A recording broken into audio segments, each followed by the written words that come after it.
Fala galera, bom dia! Hoje é o dia de fazer uma resenha sobre esse livro sensacional, O Império da Imaginação. E é um livro escrito pelo Michael Whitwer que conta uma história sobre o Gary Gygax. Só para começar, olha aqui, essa aqui é a lateral do livro, né? O Império da Imaginação. E eu faço minhas palavras de algumas análises, olha só. O respeito de Whitwer por Gygax é evidente do começo ao fim, é informativo e muito bem pesquisado. Para fãs de RPG e mais especificamente o Dungeons & Dragons, tá dando para ler aí, ó? Este livro é uma leitura obrigatória. XPzaço. Divertido, uma análise fascinante do nascimento e o crescimento da indústria de jogos e da influência constante do Gygax na cultura pop. Por quê? Qual que é a pegada desse livro? Esse livro ele foi escrito da forma como se fosse uma biografia do Gary Gygax. É uma biografia, né, escrita por ele.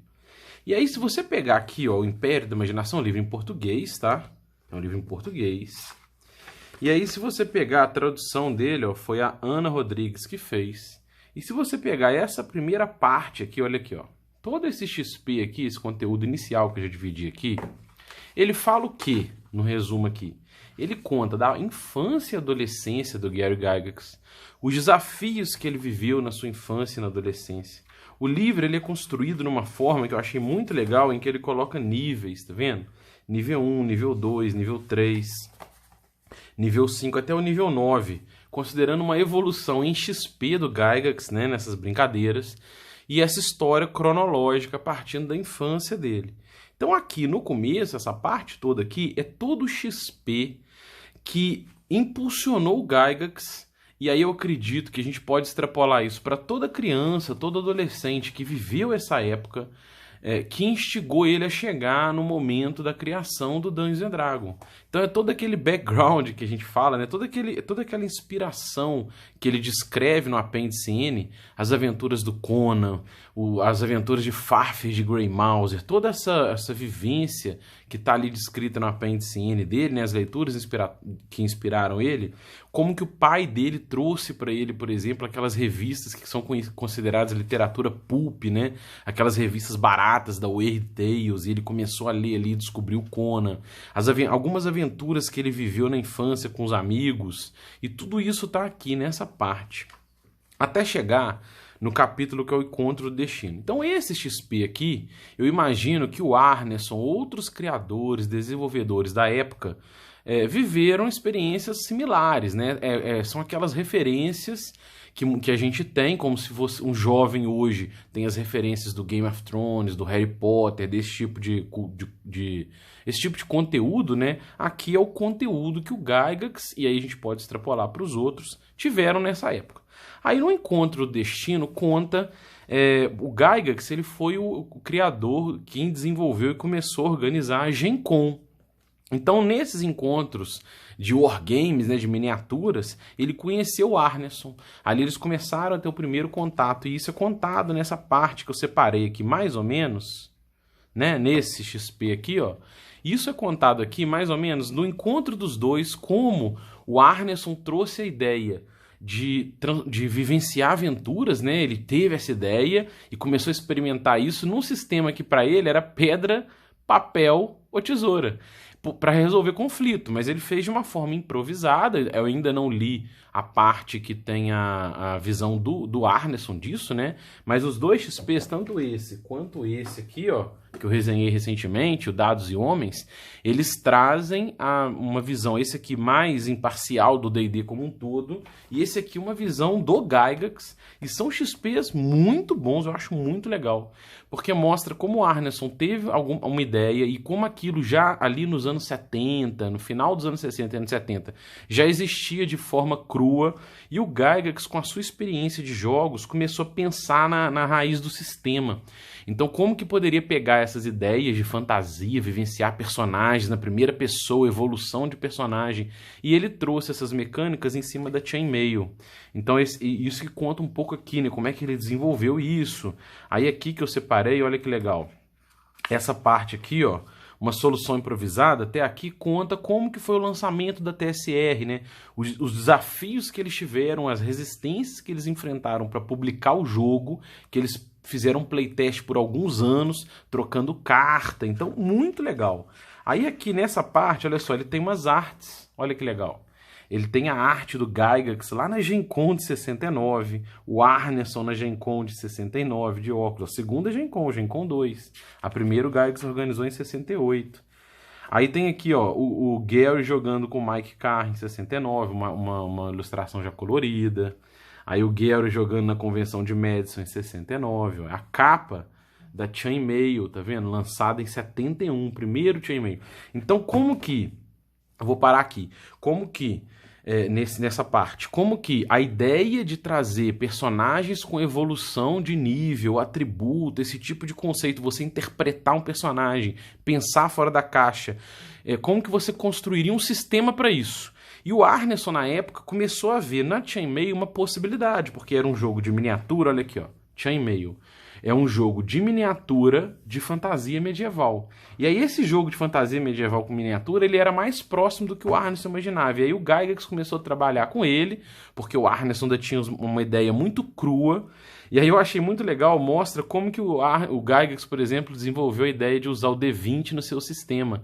Porque na época, alguns artigos que ele trabalhava, ele mostrava que os dados comuns de jogos, que eram os D6, né, que a gente tem, são os dados mais comuns, ele, 1 em 6 é uma chance ali de mais ou menos 18% para cada face. E aí tinham alguns autores que trabalharam isso, que mostraram que um dado de 20 faces, como a chance é de 5% por cada face, ele é mais adequado para calcular a porcentagem e tal do que o D6 na época, do que cálculos em cima de D6 e tal. E aí o Gygax fez os primeiros experimentos dele numa latinha. Ele pegou uma latinha, colocava lá os números escritos de 1 a 20, embaralhava nos playtests, ele fazia assim, puxava um número para simular crítico ao vivo, para simular um rolamento de dado, né? E...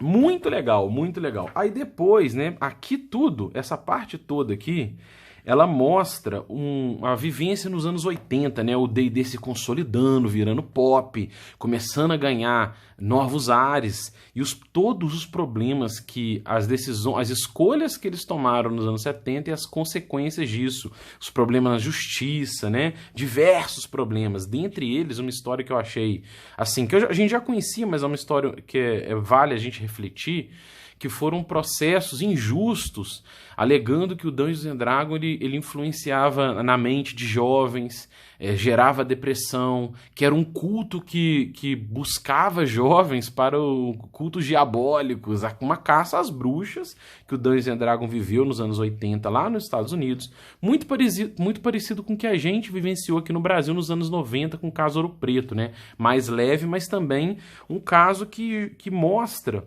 como a análise rasa, a falta de conhecimento pode gerar julgamentos injustos, né? Esse tipo de desconhecimento que vale a nossa reflexão, para a gente pensar sempre em esclarecer melhor, em abordar isso. Muito legal. Aí depois, nessa última parte, ele mostra a saída do Gygax da TSR, né, os problemas que isso geraram, e no fim ele fala do legado, que vale uma reflexão muito legal sobre isso. Eu trouxe aqui uma fichinha, olha que bacana. Essa aqui é uma ficha de Dungeon Crawl Classics. Hoje pra gente, deixa eu fechar aqui, hoje pra gente, isso aqui é uma coisa comum. A gente vê aqui atributo, evolução de nível, né? Como que o personagem, de qual nível que ele é uma coisa comum. Isso aqui é uma fichinha de nível 0 do DCC. Mas eu trouxe ela aqui pra gente pensar, fazer uma reflexão, que é um legado muito legal, que ele fala isso no livro e eu concordo, que hoje, e ele entrevistou vários desenvolvedores de jogos, por exemplo, o cara que desenvolveu o jogo Doom, que é um jogo na primeira pessoa, e ele era um jogador de Dungeons & Dragons, e ele teve no Dungeons & Dragons a ideia de jogar um jogo de computador na primeira, tendo a visão da primeira pessoa, e foi um pioneiro na época, né? Eu joguei muito Doom. Então, o Dungeons & Dragons, ele não só foi o primeiro RPG comercial, mas ele também inspirou e trouxe toda uma geração de novos desenvolvedores, né, que trouxeram nesse XP e toda essa ideia hoje, você está jogando um joguinho no seu celular, se o joguinho tem ideia de atributo, de evolução de personagem, né, de acúmulo de pontos de experiência, ele tem uma raiz lá no D&D, ele tem uma raiz lá nos primeiros RPGs desenvolvidos pelo Gary Gygax e o Arneson. Então é um legado muito bacana, né, hoje a gente tem diversos RPGs diferentes, eu acho isso legal, cada um joga da sua pegada, no seu estilo, eu quero jogo crunch, eu quero jogo leve, eu quero jogo narrativista, mas essa ideia toda nasceu de vários desafios, né, que eles confrontaram lá nos anos 70 para lançar e impulsionar o jogo na forma de desenho, na forma de propaganda, né? Então muito legal. Eu acho um XP incrível, não só para quem gosta de Dungeons and Dragons, tá? Eu acho XP incrível para todo mundo. Tudo é XP e eu super recomendo. Agora eu tô atrás de um XP sobre a visão mais do Arneson, mas um XPzaço, os dois, né? Eu fiz a resenha dos dois. Esse aqui é um jornalista da Forbes, né? O David Ewert é um jornalista da Forbes e foi a visão dele e a história dele quando ele foi buscar e fazer toda a reportagem sobre o D&D desde a sua origem, e esse, uma biografia do Gary Gygax. Muito bacana, XPzaço, recomendo muito. Valeu, galera!